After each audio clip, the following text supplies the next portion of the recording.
Welcome to Lunchtime Law. I'm your host, Margaret McLean, and this is your daily midday legal briefing where we break down the biggest courtroom stories, explain what they mean, and separate the headlines from the law.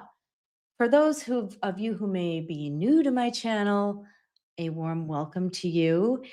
And by way of brief introduction, I'm a former prosecutor, civil trial lawyer, and law professor.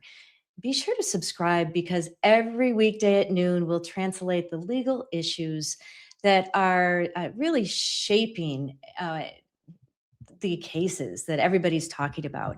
And I'll be streaming live shows in the evening as well with some fantastic guests. So in this episode, let's start right out. We'll be discussing my thoughts on yesterday's hearing in the civil lawsuit where Karen Reed is a defendant, and also my takeaways from the big decision that the Supreme Court made this week regarding birthright citizenship. And for that one, I'm happy to put on my professor hat. I was a law professor for a long time at Boston College, actually about 17 years, and I really missed teaching. Yesterday, I covered the civil hearing at 3 o'clock live in the O'Keefe family's civil wrongful death lawsuit against Karen Reed and the Canton Bars.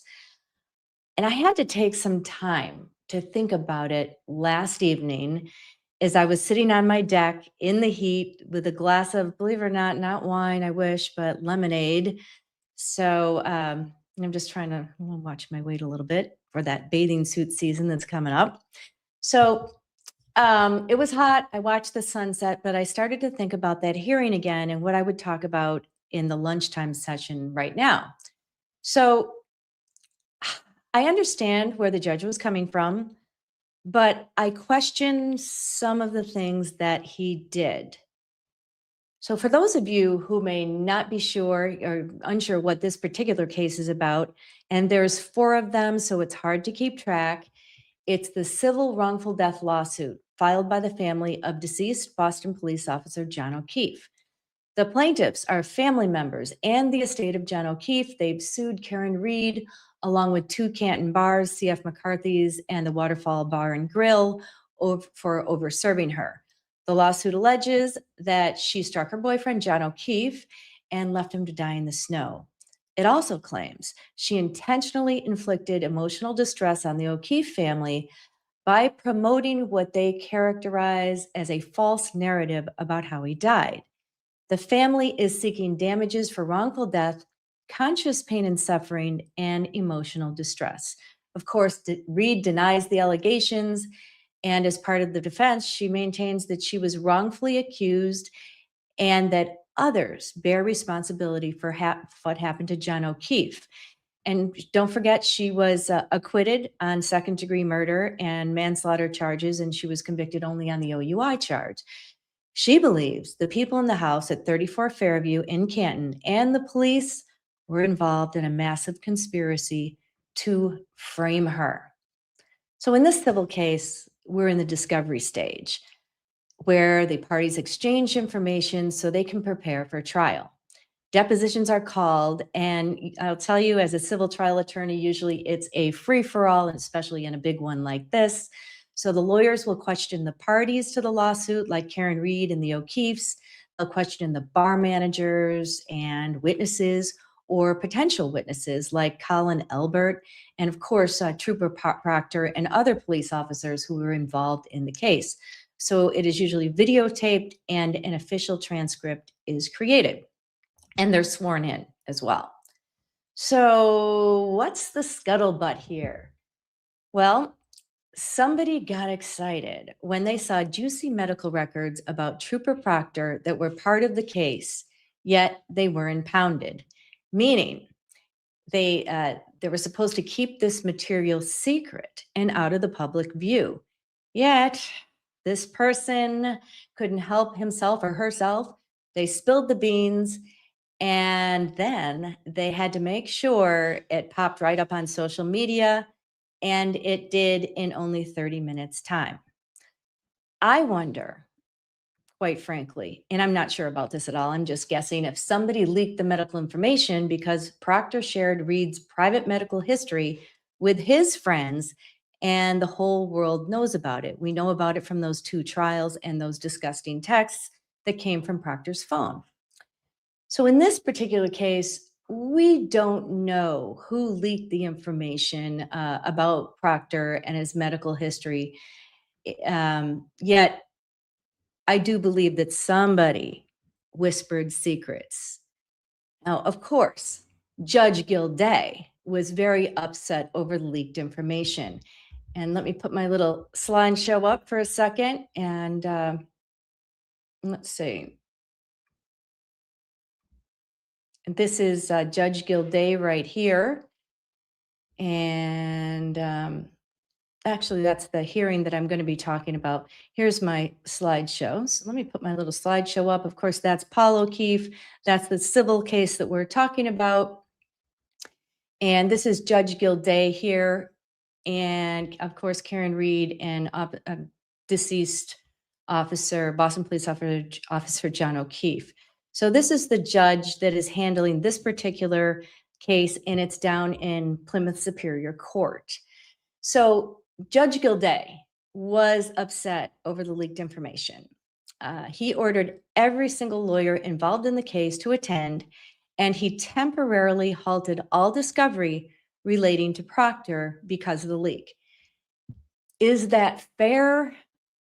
I'm not too sure about that, but I will get to it later. First, I do think he was right in taking the violation of that impoundment order seriously. This was confidential medical information, and court orders really must be respected. So the judge needed to get to the bottom of it and try to figure out what happened. And we'll get to that. But what I do want to show you is something that struck me right away. When the hearing started, I had one of those, what did he say? Moments. So I had to go back and listen. I'm going to play the brief clip for you. If you heard this yesterday, I'm not really sure. Oh boy, I have people in my chat. I'm getting better. So let's see. Before I play the clip, oh, thank you so much. See me yummy. Thank you so much for coming. I'm so glad to catch you live. Glad to catch you live. I'm glad that you guys are finally catching on. That's why I'm doing this lunchtime show. And by the way, I literally just finished cooking my kids breakfast. My son Dave came over, and my daughter Kate, who lives with me, and I cooked bacon and eggs and all that stuff. And then I realized, oh my gosh, I've got to do the lunchtime show at noon. But and this is interesting here. A comment. I'm from Julia. I'm very glad the judge laid down the law, and it is sad he had to do it. Hopefully AJ follows the rules. I don't think he will. Cheating helps him win and getting away with it. So I do have something to say about my opinions on AJ and all of that. And this is interesting too. Let's see what we have. Yannetti also was very descriptive on Karen's medical history. Yes, that was public. Proctor's texts were private until Karen got a hold of them. Yeah. And we all agree those texts were awful, and they didn't help the case at all. For those of you who felt that Karen was guilty, I think that the whole Proctor thing really did hurt the case very much. And I did speak with Hank Brennan about that when he first got the case, and he said that's going to be quite a hurdle that he had to overcome. So that I thought that was difficult. And it's interesting because I covered both trials, but looking back now, a year has passed, and I'm thinking about, why did the jury find what they found? There's a lot of things wrong with that case that I had problems with. But the more these texts come out, it just really disgusts me, especially as a former prosecutor. But I'm not going to get off track here. And I'm going to play that clip that happened in the very beginning. So let me get that up on stage. All right, so you got to learn to remove the last one, put this up on stage. In fact, I'm going to remove me for a second. And this is the hearing. Take this comment off for a minute. And let's see. I am going to go to this. I want to play this for a minute for you guys. Over CNC Hospitality LLC doing business as CF McCarthy's et al. Your Honor, with your permission, at this time, I will call the names of the attorneys in attendance and ask that they state that they are present for the purposes of the record. Thank you. Attorney Brillahante. Present, Your Honor. Attorney Horwitz. Present. Attorney Fell. Present. Attorney Buck. Present. Attorney Diller. Present. Attorney Beaton has been excused, Your Honor. Attorney Holstag. Present. Attorney Rose. Present, Your Honor. Attorney St. George. Present, Your Honor. Attorney Donovan. Present, Your Honor. Attorney Deely. Present, Your Honor. Attorney McCaffrey. Present, Your Honor. Attorney Hassett. Present, Your Honor. Attorney Maravellis. Present, Your Honor. Attorney Shipley has been excused. Attorney Tang. Present, Your Honor. Attorney Bell. Present. Your Honor, Attorneys Little and Mason are appearing via Zoom. Attorney Jackson's getting some free publicity as well. Attorney Jackson. Present. Attorney Seligson. Present. And Attorney Rosenberg. Present, Your Honor. You can sit down. Thank you. So thank you, counsel, for being here. I scheduled today to be in. Okay.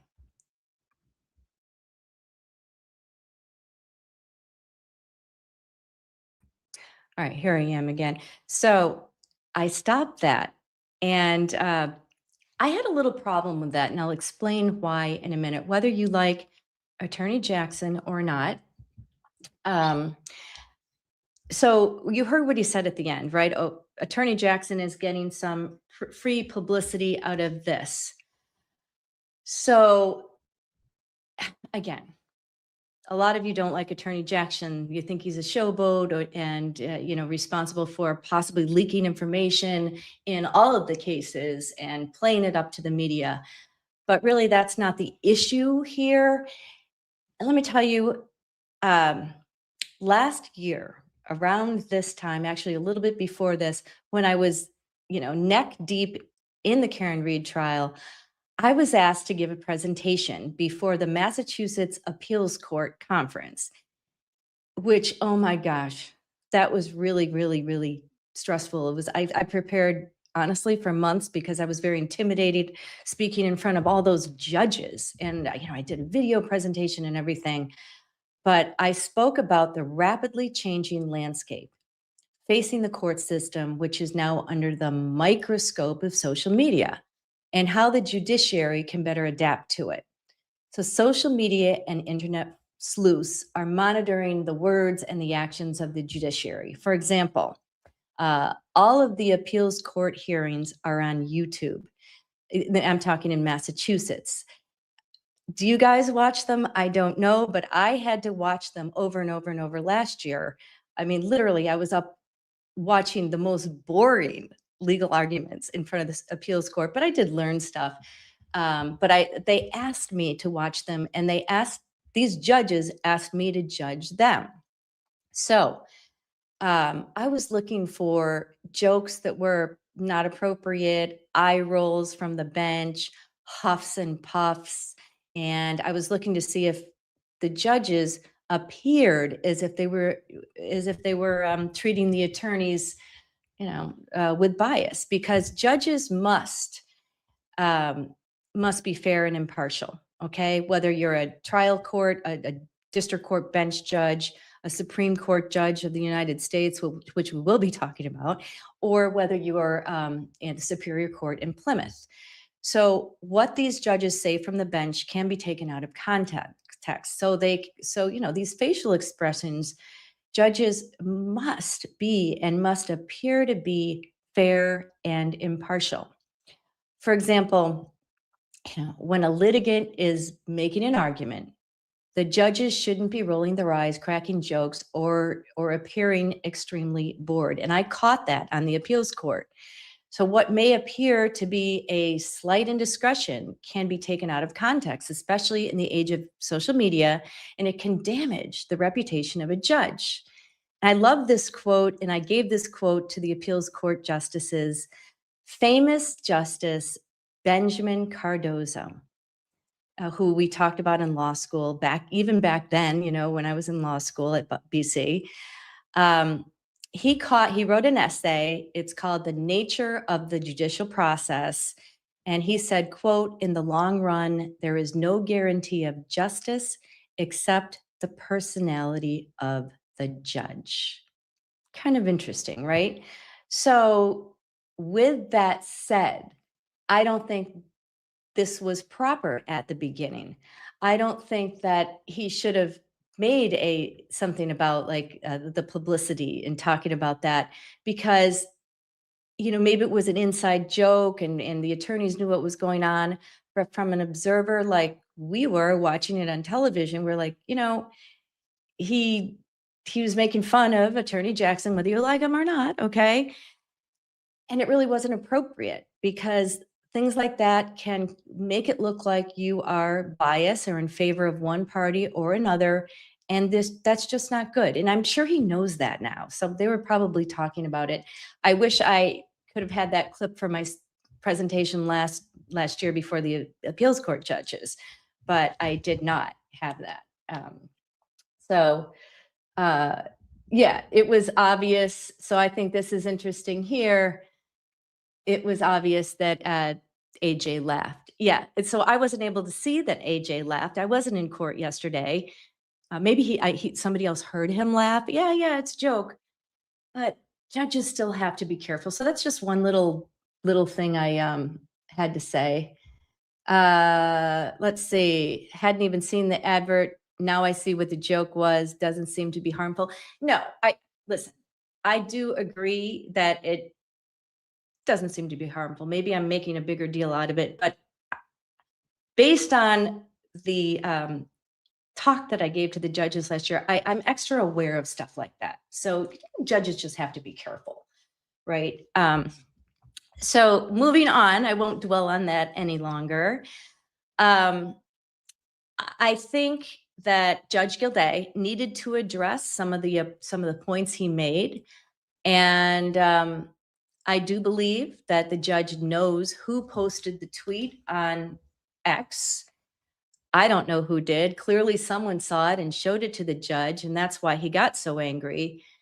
I'm curious, as I'm sure all of you are, as to who may have posted it. Some of you are speculating, I know that.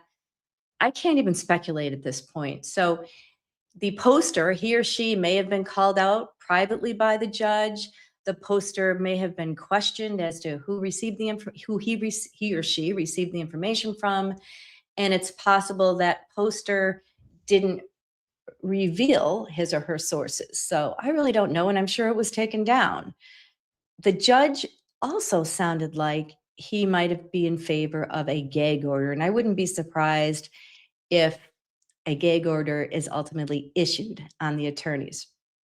So the other thing I'd like to talk about is, do you guys think that having every single attorney called into court, was that necessary? There were lawyers appearing via Zoom. Was it necessary to make the out-of-state lawyers come in? Can we read between the lines here? I'm sure some people are guessing here. Was this a way of punishing Jackson? Did he suspect the leak came from his team? I don't know. I don't know. So let me know what you guys think on that. So I also want to get into this. Attorney Jackson is practicing in the state of Massachusetts in what's called pro hoc vice, God, V-I-C-E. Looks like it's supposed to be pronounced vice. It's vice, the Latin. He knows he may have to show up in person. Okay, so he did have to fly from California, but he knows that from the get-go. What does it mean?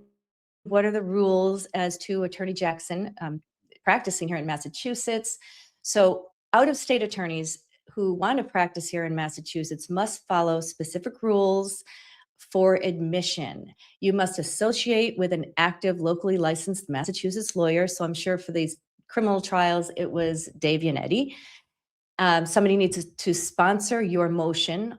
Of course, you have to file a motion with the court, and that attorney must enter an appearance on the case.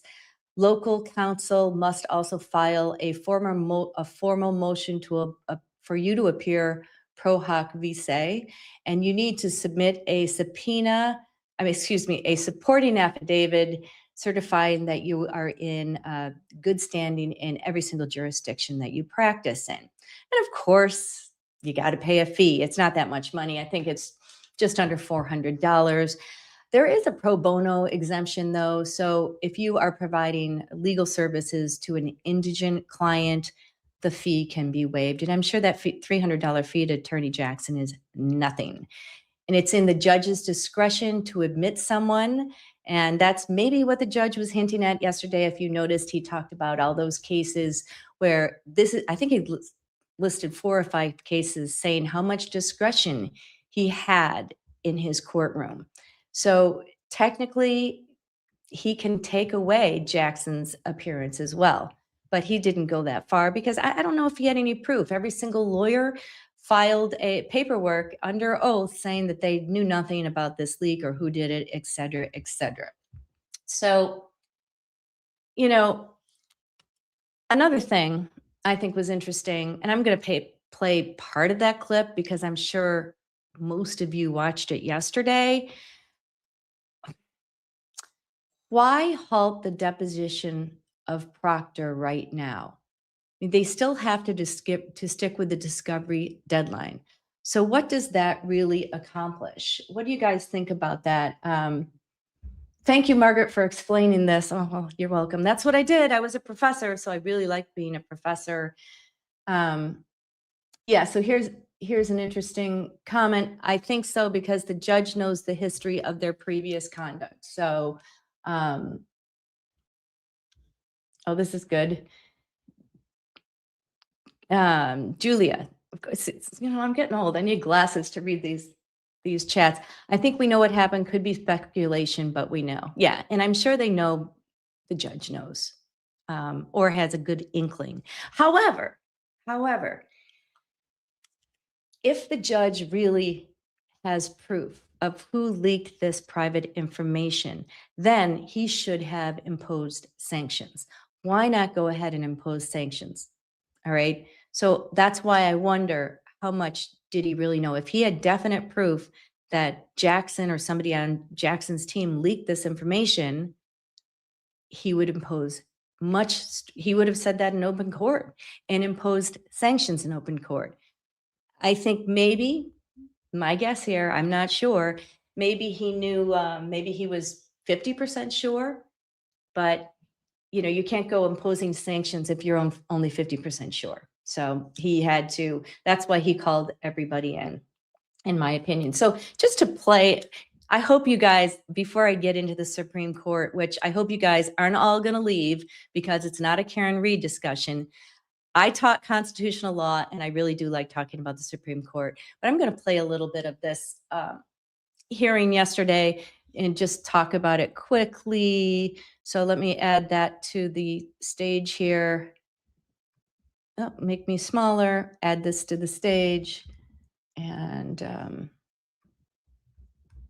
person because of the significance of what I was advised of last Friday, and because I find the quiet solemnity of the courtroom is a good reminder of the dignity by which courts are supposed to function. One comment there describes how every high-profile case now unfolds in 2 arenas, one governed by procedure and precedent, and the other by pixels, edits, and algorithms, and how the courtroom has become content and the law has become a spectacle. I recently held a hearing on a non-party motion for a protective order. I required the moving party to provide certain information. Such material was filed together with a motion to impound. A hearing that included the motion to impound was held on a Monday morning. I had allowed the motion to impound during the hearing. The affidavits of the moving party and the attorneys were impounded. Following that morning hearing, I found that there was insufficient information to support a delay in the deposition of the non-party from going forward. However, I further found that given the claims made in the filings, I would delay making a final decision on the motion until later that day to give the non-parties counsel the opportunity to supplement the record before me. I scheduled the matter for further hearing that afternoon at 4:15 with the expectation that there would be additional filings. At 2:22 p.m. that day, the non-party's attorney emailed the clerk of this court and all counsel of record, excepting one, additional materials in support of the motion for a protective order. The filing included a motion to impound additional materials. Exactly 30 minutes after the email to counsel of record of the additional material, which included sensitive and private medical information. Similar information to what was in the exhibits to the filing and marked provisionally impounded was posted to an X account at 2:52 p.m. Upon learning this information, I ordered that the parties and counsel provide a certification to the court as to all facts known to them as to any dissemination to anyone other than parties and counsel in this matter of any of the contents of the material. So that's what he was mad about this. I mean, 30 minutes. He must have been furious when he first found out. I'm not going to play the whole thing. I'm just going to skip around a little bit. But for those of you that didn't hear this part, can you imagine, hey, judge, the medical records are out and the, Proctor's family is being harassed. Now, I'll be straight. I don't like Trooper Proctor. I don't like the texts that he shared between Good. I think that's horrible. But nobody deserves to have private medical information displayed to the whole world. And this should have been kept privileged. So, of course, the judge is going to be mad about that. So let's keep going here. He talks about the impoundment. Let's see what he says here. All must operate with integrity. Rule 13C of the Uniform Rules of Impoundment Procedure imposes a duty on all persons to protect the confidentiality of impounded material. Additionally, Rule 3.6 of the Rules of Professional Conduct prohibits lawyers from making extrajudicial statements that they know or reasonably should know will be disseminated by means of public communication. That's absolutely true. And will have a substantial likelihood of materially prejudicing an adjudicative proceeding. In cases like this, where all parties involved are aware of the public attention, I expect that everyone is taking every precaution to preserve confidential information, to follow the rules of the court, and to adhere to my orders. Because of the disclosure of sensitive private information, I temporarily stayed further discovery of the non-party. If necessary, I am fully prepared to make such order permanent as permitted by Rules 26 and 30. Can you imagine if he made that permanent? This is where he's laying down the law. He's like, all right, I'm going to suspend. Nobody can talk to Proctor right now, which I don't know. It's going to only delay discovery. He's going to have to extend it, I think. But if you guys leak anything anymore or participate in any shenanigans, nobody's going to take Proctor's deposition. So he's being very firm right there. To any issue counsel may raise as to the management of discovery issues being within my discretion, I invite you to look at the following cases. Okay, we don't need that. I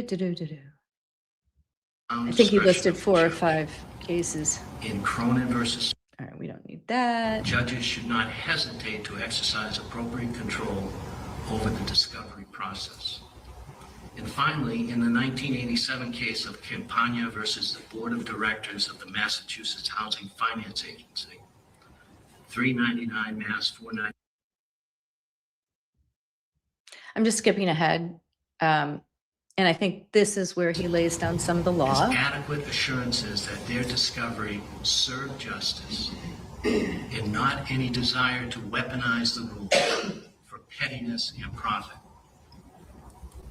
If the parties and lawyers would enter into an agreement to hold private, personal information in confidence, and if the terms were acceptable to me, I would consider entering it as an order of the court so that any violation would be grounds for a contempt finding The lawyers aren't going to do this. and appropriate sanction, including dismissal or default. Such an order would need to be more than a stipulation that deposition testimony can only be used for the purposes of this case. I encourage the attorneys to confer and to seek to reach an agreement. In the absence of an agreement, I will consider whether to enter an order based on my plenary authority to control, manage, and oversee the conduct of discovery. While you are conferring and seeking to reach an agreement, I will again remind you, as I have quite often, that the discovery clock is ticking.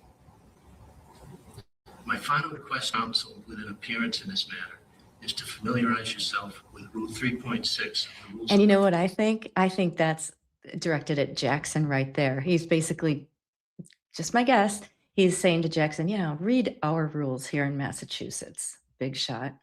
Professional conduct relative to publicity. The rule sets forth a basic general prohibition against a lawyer's making statements that the lawyer knows or should know will have a substantial likelihood on materially prejudicing an adjudicative proceeding. The rule applies to lawyers who are or have been involved in the investigation or litigation of a case and their associates. As the comment to the rule notes, it is difficult to strike a balance between protecting the right to a fair trial and safeguarding the right of free expression. However, preserving the right to a fair trial for everyone necessarily entails some curtailment of information that may be disseminated prior to trial, especially where trial by jury is involved. If there were no such limits, the result would be the practical nullification of the protective effect of the rules of forensic decorum and the exclusionary rules of evidence. That means he could possibly exclude evidence if these rules are his rules in his courtroom are violated. So that's why he's talking about all these particular rules. The rule takes into consideration that the public has a legitimate interest in the conduct of judicial proceedings, particularly in matters of general public concern. However, I'm not so sure that churning the waters to generate social media coverage necessarily can result in a legitimate interest in the conduct of judicial proceedings. These judges hate social media. They don't, I wonder if they watch what we're doing. I don't know. They definitely don't watch me, but maybe the big ones. Read the rule, especially if you have never done so. Adhere to it, or be ready to face the consequences for failing to do so. I remind counsel of what one commentator called the quiet expectation of fairness that we have as citizens. Such expectation is based on the framework the founders of our country built 250 years ago and trusted future generations to maintain. Counsel, do your part to maintain the quiet expectation of fairness. Do not succumb to the attraction of seeking to influence this case through social media. Cases are being influenced through social media. I think that's what we saw in the Karen Reed trial. So I am going to stop him right now. The one thing I'd like to talk about, though, is at the very end, he leaves the bench, and then Jackson, I know, and then I believe another attorney said, hey, can we be heard? Can we be heard? But he didn't allow anybody to be heard. I don't necessarily agree with that. I think that he should have allowed the attorneys, if they all came into court, I think he should have allowed them to be able to say something. But again, maybe he didn't want to turn this into a media circus. So what are some of your thoughts on that? Glad you raised that, Margaret. Todd recently, and it was Oh, yeah, I did have Todd McGee on, and he was thinking that the Mass State Police may have framed her from memory. Good, he was clear. Okay, so I think yeah, Julia, I think your text refers to, I did have Todd McGee on recently, and you guys can go and check it out. Yeah, he did lean, I agree, he did lean towards free Karen Reed. But what I had him on for is I really respect what he had to say about, I wanted to hear what he had to say about the courtroom, and I mean, about the text messages that were going back and forth. And I wanted to know, what he thought about the state police response, especially Colonel Noble. I was just so disgusted by them, but is this the norm? And when I was a prosecutor, I didn't see it, but cell phones didn't come in, remember? Texting didn't really come in until, I don't know, 15 years ago. If you hear noises in the background, that's my daughter who forgot that I was on live. So she's making lunch. That's the problem with lunchtime law, right? I'm not going to yell at her because I don't want to look like I'm yelling. But I do think that he had some valid responses, and he felt that it wasn't all the police, it was a small percentage that acted like that. But then I had a lot of comments that felt the opposite. So check it out if you want to, and leave some comments on that, or on my lunchtime. There's so many comments on that show both ways, that if you want to discuss that further after watching that episode, we can talk about it on Lunchtime Law, because it gives me something to talk about. So, but I think he's very articulate, and I did enjoy having him on the show. I try to cover this as neutral as I can, because I like to, as a lawyer, we have to study both sides, and then we can form opinions, of course, but I'm trying to present you guys the law in a neutral fashion. And so, speaking of that, let's see. Speaking of that, I'd like to talk about the Supreme Court, and of course, that's another area. So we'll go from Massachusetts, Plymouth Superior Court, all the way to Washington, D.C. And of course, that was a very controversial decision as well. So I have some slides on that one. So I'm going to take Judge Gildea down. Goodbye, Judge Gildea. Have a nice 4th of July. And of course, there's Proctor and Good. And I have, I'm going to put this up big so you guys can read it. But first, let me talk a little bit about it. So the Supreme Court, the justices this week issued, in my opinion, one of the biggest constitutional decisions of the year. And the issue was, can a president end birthright citizenship with an executive order? The Supreme Court just said no. It was a 6-3 decision. The court struck down President Trump's executive order that he made shortly after he got into office, and he also ran on this. He wanted to deny automatic U.S. citizenship to children born in the United States if their parents were undocumented immigrants or here on a temporary visa. So basically, the president doesn't think it's fair that somebody can be here illegally or on a temporary visa, like a student visa or some kind of work visa, have a baby here, and then that kid gets the gift of citizenship with all the bells and whistles that come along with it, right? So the answer really comes down, why did they do this? Why did the John Roberts write the opinion, and why did the majority come up with the decision?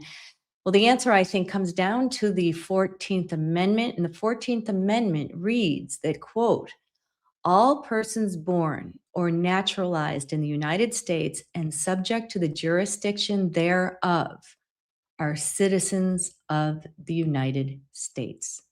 That's right in the U.S. Constitution. So Chief Justice John Roberts, who wrote the opinion. And if you read it, it's a long one. You'll get a great history lesson and going all the way back to English common law and what was the purpose of it. And he even talked about, I read it, skimmed through parts of it, though, I have to admit, but he even talked about back in England, they had the gypsies, and people back in the day didn't like the gypsies. They were a group that you see in Europe quite a bit, but you could see them in London. In fact, in Ireland years ago when I was in college, I did an Abbey Theater program where I was I've written plays, so it was a playwright program through the Abbey Theater in London. That's why I lived in Dublin for a summer. And yeah, there were groups of gypsies, which you don't see them in the United States, but there are people over there that are prejudiced and have been for a very long time against the gypsies. So, but going back to the history of this, in Britain, they said they came down, I can't tell you the year, but well before our Constitution came into effect. They said that, okay, you may not like the gypsies. We have laws pertaining to the gypsies. However, if the gypsies have a child and a baby that's born here, they will be natural citizens of England. So that's really where it came from, and that came to the Constitution, our Constitution, by the framers. So that's why we have the 14th Amendment. So John Roberts provides a great history lesson. If you like history, then I suggest reading that. And for more than a century here in the United States, the Constitution has been understood to guarantee citizenship to nearly everybody born on American soil, with only very few exceptions, such as if you're a child of a foreign diplomat, it doesn't apply to you. John Roberts also relied heavily on a landmark decision in 1898 called the United States versus Wong Kim Ark, which recognized birthright citizenship for children born in the United States to immigrant parents. So that was a big one that we talked about. I talked about in my law school, and I also talked about it with my students because I taught a section on constitutional law. So let's turn to how did they vote. So this is, let me take myself off for a second. And this is interesting. I like the comments here. Unsettling that 4 justices voted against the Constitution. I'm going to be talking about that. Yes, if you believe that anybody born on American soil, that it is unsettling. And if you believe in the Constitution, it is. One second. Hey, Kate, I'm on live. That's my daughter. Have a lovely day at work. Someday you guys will meet her. She's a sweetheart. Yep, and that's her. She always slams the door when she goes out. But so I agree with that. It is unsettling. If you like the Constitution, many people are upset that many people do believe that the practice has been abused because they believe people will come over here just to have a baby, to swim across the river swim across the river, come over, have a baby, and that baby gets to be a citizen. So some people don't like that. But let's go to my slideshow. And I'm going to take myself off. And let's see. Oh, no, I don't want it. Okay. So this is some of the, these are some of the people that this has been, a big thing, right, over the past, since President Trump got in. Born here, belong here. So there were all sorts of protests if you were in Washington, D.C. And, oops, that's Miles King. I went too far. I was talking about him yesterday. So birthright citizenship in the 6-3 ruling that we talked about. Here's the Supreme Court right here. Nice pictures of them all in their black robes. this is the liberal bloc here. So of course, these got Sotomayor, Jackson, and Kagan. They voted they voted against Trump's executive order. They sided with Justice Roberts over here because they believed in the 14th Amendment and birthright citizenship. Here we have the conservative bloc, Roberts, Kavanaugh, and Barrett. So this is John Roberts, and this is one of his quotes. Of course, like I said, it's very long, but I like this quote. Citizenship then and now was the right to have rights, to freely participate in our political community. The framers of the 14th Amendment extended that promise to every freeborn person in this land.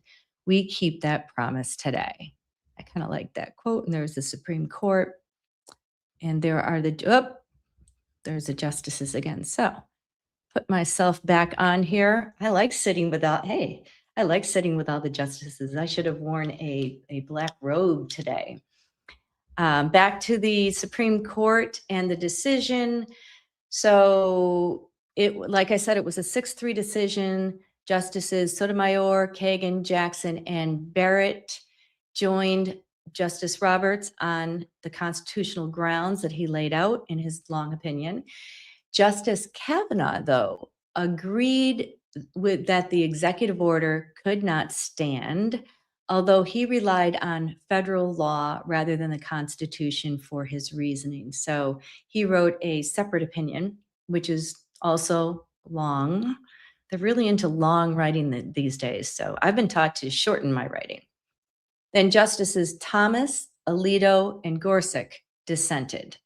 Justice Thomas argued that the 14th Amendment was originally intended to address citizenship for formerly enslaved people and should be interpreted more narrowly. That was all. I think that was 90 pages. So if you have the time, I know what you guys can do. If you go to the beach, 4th of July, take your tablet and read the decision if you like history. It's great if you like history, but 90 pages, again, a little bit too long. So let's wrap this up. What does it really mean? The executive order cannot take effect. That is null and void. And by the way, President Trump went to oral arguments at the Supreme Court over this case. And it's the first time a sitting president has ever sat in on a Supreme Court hearing. I was surprised to hear that, actually. So, but what the court ultimately held, children born in the United States continue to receive U.S. citizenship under the long-standing interpretation of the 14th Amendment. So states will continue issuing birth certificates the same way they always have. And a U.S. birth certificate remains proof of citizenship. So the lessons learned, as I would instruct my law class, is a president can issue executive orders, right? Trump does it all the time, but an executive order cannot override the U.S. Constitution. If the Constitution protects a right, changing that protection, that right, generally requires a constitutional amendment, or where it's appropriate, legislation that complies with the Constitution. It can't conflict with the Constitution. So whether you agree or disagree with the policy, today's decision is really about the limits of executive power and the role of the Supreme Court in interpreting the Constitution. It's all about the balance of powers. And oh boy, I do miss talking about this with my law school class. But anyway, let's look at the chat. I have to figure out a way of setting up the chat so I don't have to look over here. Oh, that's funny. Yeah, my kids. So my kids, I have to admit, I have 3 cats. One of them is right there sleeping. He likes to sleep on my old office chair. So I have this old leather office chair that is so falling apart, but I have to be able to lift it to my car and take it to the dump. And I haven't done that yet. So it's off camera, but that's his favorite place to sit. And whenever I do a show, he likes to join me. He's sleeping, so I'll show him sometime. And I think back in the fall, I got them as rescues off the streets of Boston. They were so little. They were 4 weeks old. Now they're big cats. They chase around. This one here loves to eat the bread. So weird.